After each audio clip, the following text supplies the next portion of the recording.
네, 그럼 이번에는 강원도 관광산업을 책임지고 있는 강원도 관광재단 강옥희 대표와 함께 포스트 코로나 시대 강원도 관광에 대해 이야기 나눠보겠습니다. 대표님 어서 오십시오. 안녕하세요. 네, 지난해 강원도 관광재단이 강원도에 처음으로 이제 설립이 됐습니다. 네. 초대 대표가 되셨는데요. 그동안 강원도 관광산업 꼼꼼하게 좀 살펴보셨을 텐데 강원 관광의 현주소 어떻게 보고 계십니까? 저희 재단은 작년 11월 25일 출범해서 지금 한 4개월 정도 됐습니다. 그래서 제가 그 사이에 뭐 재단도 만들어야 되지만 18개 시군을 전부 한번 가봤거든요. 네. 그래서 각 시군에서 중점적으로 추진하는 게 뭔지도 봤고 또 여건도 살펴봤습니다. 네, 이제 강원도 관광 같은 경우는 저희가 작년에 빅데이터 분석을 해보니까 코로나 상황임에도 불구하고 그 감소율이 한 8.8% 전년 대비.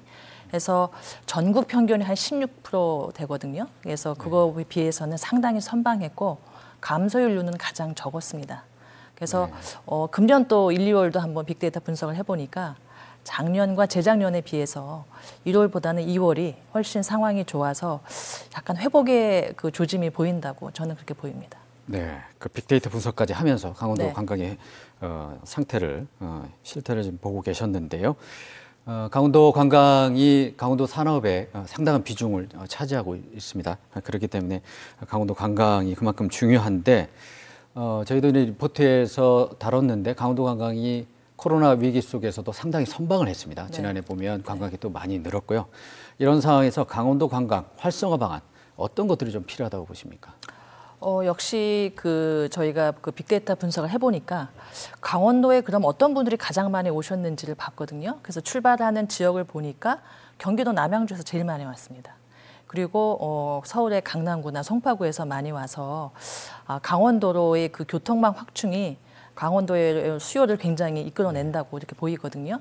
그래서 저희가 일례로 제주도를 보면은 제주도는 사실은 연휴 때 비행기가 이제 예약이 꽉 찼다는 그런 리포트도 많이 나오는데 제주도하고 비교를 해보자면 제주도는 마음을 단단히 먹어야 갈 수 있는 관광지인데 강원도는 마음 먹으면 지금이라도 출발할 수 있는 그런 굉장히 편한 관광지가 돼서 이런 이점을 최대한 살려서 사실 강원도가 해변도 뛰어나고 산악 관광 자원도 많은데 그 전에는 오기 힘든 관광지가 아닌가라는 이제 선입견이 있는데 이러한 편한 교통망을 이용해서 강원도만의 보다 색다른 관광 컨텐츠를 많이 개발해서 보다 많은 수도권 그 관광객들을 유치할 계획입니다. 네네. 위기를 기회로 삼아서 잘 활용하는 게 중요할 것 같습니다. 강 대표께서는 관광공사를 재직을 하면서 네. 다양한 경험을 통해서 그야말로 관광 전문가라고 저희가 알고 있는데요. 이제 강원도 관광재단의 역할, 네. 앞으로 이제 계획들, 네. 그 부분도 도민들의 관심이 클 것 같습니다.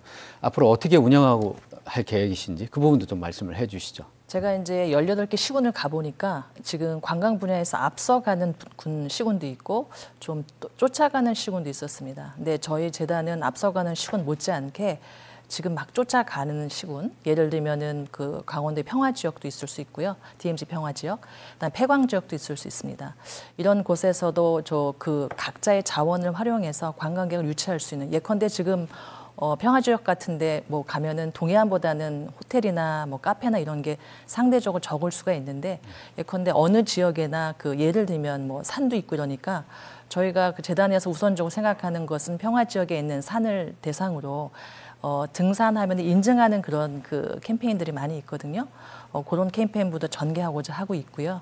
그거 못지않게 일과 휴가를 병행하고자 하는 분들이 많이 계세요. 일명 이제 워케이션이라고 하는데 그런 것도 좀 활성화해야 되고 그다음에 체류 시간을 길게 하기 위해서 야간에 좀 많은 관광할 수 있는 야간 관광도 좀 하려 하고 있고요. 그리고 얼마 전에 기사 보면은 인구의 한 3분의 1 정도가 지금 반려견, 반려묘를 키우고 있거든요. 근데 강원도에 굉장히 많은 자원이 있는데 이것을 좀 어느 체크리스트를 통해 가지고 검증된 장소를 저희가 브랜딩화해서 반려견, 반려묘와 가장 편하게 여행할 수 있는 지역으로도 좀 자리매김할 필요가 있다고 보이고 또 크루즈 산업도 지금 사실 크루즈가 가장 늦게 회복이 되는 분야라고 하는데 속초에 저희 크루즈 항이 있죠. 그래서 크루즈 포럼 같은 것도 개최해서 코로나 이후에 크루즈가 어떤 방향으로 나아갈지에 대한 담론도 저희가 제시할 수 있을 것 같고 또 해외 관광객은 지금 당장은 사실 2주 격리가 해제되기 전에는 유치하기가 만만치는 않은데 SNS를 적극적으로 활용해서 각국에서 강원도에 대한 관심의 끈을 놓지 않고 또 코로나 끝나면 바로 올 수 있게끔 할 수 있는 그런 활동을 하고 있고요. 마지막으로는 이제 그 18개 시군에서 잘하면 잘한 대로 또 부족하면 부족한 대로 원인을 분석해야 되는데 그 가장 기본이 돼 있는 게 그 빅데이터거든요. 그래서 빅데이터 분석을 저희가 매월 정기적으로 해서 18개 시군에 공유를 해서 모두가 함께 고민하고 모두가 함께 배우는 그런 기회를 만들고자 합니다. 네, 앞으로 강원도 관광재단의 좋은 정책 기대해 보겠습니다. 오늘 말씀은 여기까지 듣겠습니다. 고맙습니다. 네, 고맙습니다.